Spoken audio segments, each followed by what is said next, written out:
Well, here we are. Welcome to the Radar Chronicles. This is Sunday exciting. morning, the sun's out, and we get a chance to do a little recap on what happened yesterday on the very first day of the study. Yeah. So tell me, you know what? How'd that look for you? I mean, tell me about day one. What came out of it for you? Let's do that, but let's set the background and tell them what we're up to, All right. and what our purpose is, and why we're out here, and why we're doing this. So this is the Radar Chronicles, and what we're going to do every week is we're going to give you an update on a study that we're doing on radar. Now, anecdotally, we know, or we think we know, that radar might be the next big thing in radar instruction or just teaching, and it might help us a lot, but there have been no formal studies. So as we have been gathering data and working with our students, and we went out to do some research to find out whether or not radar was in fact really helpful, we didn't really find any studies being done. So we came up with the idea of doing a formal study. So we've got an 8-week-long study, then we are going to determine from the study how well radar helps people improve.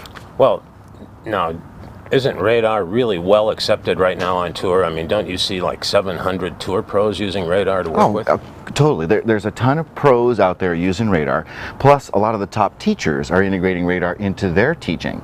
My point here is, how do we make radar available to the average golfer? Mm-hmm. And so in fact, that actually is one of the key tenets of the study, is we took a bunch of what we call average golfers, and they're the people that make up the study. So we have 6 participants in the radar study, and each one of them, they went through a pretty rigorous process just to get in the study, right? Well, plus they made a huge time commitment. Yeah, 8 weeks, and we're going to meet for 2 hours once a week, and we're going to go through a whole radar training, and the whole thing is structured. We're going to be measuring, capturing all kinds of data. Yeah. But let's talk a little bit, before we get more into the radar study itself, let's talk a little bit more about the radars themselves, and what we're getting and why this has come about. Now, you've been working with Flightscope for what, 7-8 years? Yeah, long time. And so you know their history, you know the whole system, and you know the guy who founded it. Tell us a little bit about Flightscope, because that's the radar system we're using, the Flightscope radar. Tell us about Flightscope, how it came about, and what it does. Okay, well, radar actually is what makes all this possible. Right. Because for the first time, it's bringing all of the technology indoors, outdoors.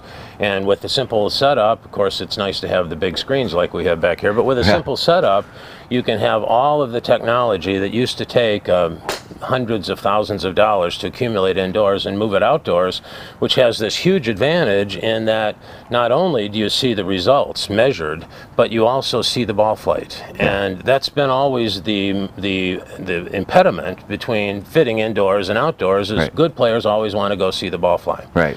So then the other thing about radar that's really important, it's very, very different from all other launch monitors, is radar looks at the player and the golf club in motion instead of just the golf ball. Right. So instead of trying to look at that ball out there 200 yards and figure out what caused the problem, you know, we can actually look at the club itself. And the one thing that's absolutely unique about Flightscope radar is they give you a graph that tells you if your golf club fits. That's a awesome. Beautiful thing. It's the most amazing thing I've ever seen on. That's the acceleration curve. Acceleration curve. We'll talk more about that as we go, as we collect a little bit more data. Yeah, let's hope these guys stay tuned for that one, because that's going to be a good story. And you're like the world expert on that, so I'm looking forward to having you share that. You know, after watching it and verifying it for so many years, I just think it's like the magic of club fitting. So tell us a little bit more about the background of radar. Now, you've known Henry Johnson for years. Where did he come from? How did he do this? Henry Johnson and Flightscope. Henry Johnson basically invented the category of portable radar. That's awesome. His company is called EDH, Electronic Data House, and it's in South Africa.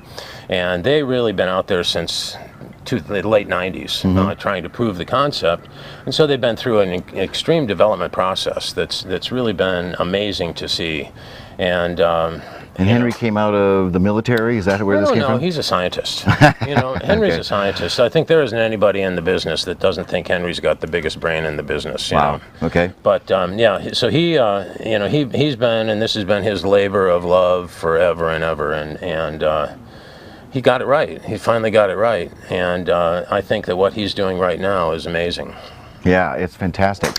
So one of the things that we've noticed as we've worked, you know, unofficially with some of our students, is because of the precision of the feedback from radar, our students are getting better, faster, an order of magnitude faster. I mean, it's unbelievable to me how when they get the feedback from the radar, they start to do what we call self-adjustment in a way that's so much faster, so much better than if we were just giving them, you know, straight lessons or traditional teaching. And so what have you seen too in terms of the feedback that you get from the players? It's pretty clear that what happens is if a player is trying to make a significant change to his swing path, for example, right. You know, he might have been doing that for 30 or 40 years one way, you know, and to try to make that change to something else is going to be pretty extreme. Right. But what radar does, and the instant feedback, swing by swing, lets the player experiment, and inevitably what they say is they'll try something they would never otherwise try, and they, you know, and everybody that's benefited from it that I've seen has been able to say, wow, that's what it feels like. Yeah, and it's way different from what they thought. Always, it's so different that they never would have tried it. So we did a demo day about a week ago where we had people try out the radar system, and probably 90% of the people who came through had an outside-in swing, which is one of the contributors to a slice or a fade, right? Right. An outside-in swing with an open club face. And of course, we all ideally would love to hit the high draw, but that requires an inside-out club path with a slightly closed face, closed to path. So what we saw then was we were able to get people to switch from an outside-in path to an inside-out path, but if we had just looked at the results, we would never have known that even some of the shots that went right were actually still outside in. Right. That's one of the things that experts can get hung up on. They can know too much for their own good. Right. You know, and that's exactly what would happen. I mean, we're seeing those balls go to the right, and the radar is telling us, wait a second, that's exactly what you were trying to do. You just left the face open too much, and you never would have seen it, you know, and we would have backed off from that. And so it lets you make a change that you otherwise would never ever make. Yeah. So this is really super exciting. The study that we're going to be doing is going to measure some really specific data. So give us an idea now of the specific kinds of data that the radar is going to be measuring. We get swing path. We know we get that. Well, yeah, you get all the stuff that you get with every launch monitor, which is ballistics. But then we get swing path. Right. Face angle at impact, and angle of attack. Those are the three things, the three angles that we're going to be watching. And, you know, sometimes players think that's too much complexity, but we haven't found anybody that couldn't comprehend what was going on with that. When we say inside out, yeah, they are able to get it. Yeah, or maybe even with just a little bit of explanation, they get it fairly quickly. That's what we have you here for. It makes the teacher's job a lot easier, which is really good because we can actually see it, show them what a picture looks like on the screen immediately, right after they've hit a shot, and their comprehension level goes up. Well, much more so than they would say if we just had a video camera, because with video camera they're looking at motion, and I think this is one of the key differentiators with radar. With video, which is, you know, which at the moment is pretty much state of the art from a teaching standpoint. Maybe we could do motion capture, but video is pretty much state of the art. What we're trying to do with video is change motion in order to have an impact, in order to change impact. Yeah. But with radar, we go straight to impact. Yeah, that might be like looking at the golf ball, wondering what caused it, what caused it to fly that way. That's right. Immediate feedback. Immediate feedback on the thing that matters most. That's why we call the moment. That's why we call impact the moment of truth. That's all that really matters. The golf ball doesn't care what your swing looks like.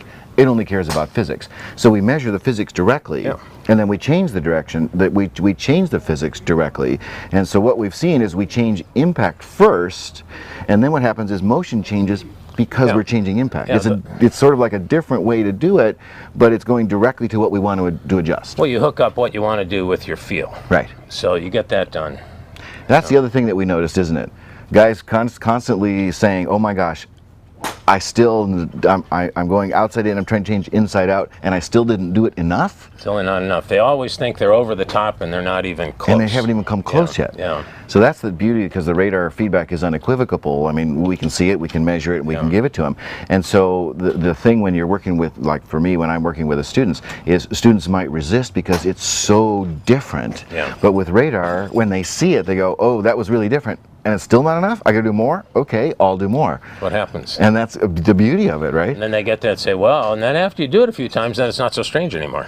Right. You know, and then you can repeat. That's the other thing, is players who come back the next week brought their inside-out swing back with them. Right. I mean, that was surprising. Right. So we've got two components here, ultimately, that we're going to be looking at. So one is the whole idea of, well, let's change the impacts, and motion will change. But then there's the training aspect.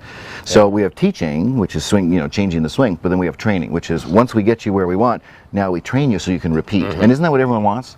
That's it. Well, the idea is if there's a perfect shot and you know exactly what to do to make that, well, why don't you practice that? Let's do that. Right. So that's kind of the essence of consistency. I mean, virtually everybody, every golfer just wants to be more consistent. So we can actually define that, and we can measure it, and then we can train you to get closer and closer to those specifications, and you get there faster. It removes all doubt. I think it's an amazing thing. Tell you what, we got a customer here. Let's go to work on him. Let's go see what we can do with him. But this is day one, our first update of the Radar Chronicles. We're going to be doing these every week because our study meets every Saturday. So after each one of those, we'll give you a recap. We'll give you some idea of what we've learned and what we've observed. We finished day one already, and day one was an orientation, get together. And then we also had to collect data. So basically everybody spent an hour just hitting golf balls, primarily with drivers right now. And what we're doing is we're having him hit 3 sets of 10 balls at a time, so 3 10-ball sets, and then we collect the data, so we're going to be comparing in 10-ball sets. And it takes a while to collect the baseline data. So next week we're going to be collecting more baseline data, and we're going to figure out how fast people, you know, hit golf balls and what it takes to get the baseline data so that we can then move forward. Yeah. But that's the basis for any analysis, is let's get the baseline data first, and then we'll figure out where we need to go. And then you and I need to sit down in between those and prioritize for each and every individual person. And the beauty of this is Radar lets us customize a training program just for them based on the things that are most important for them to improve. Yeah. Great.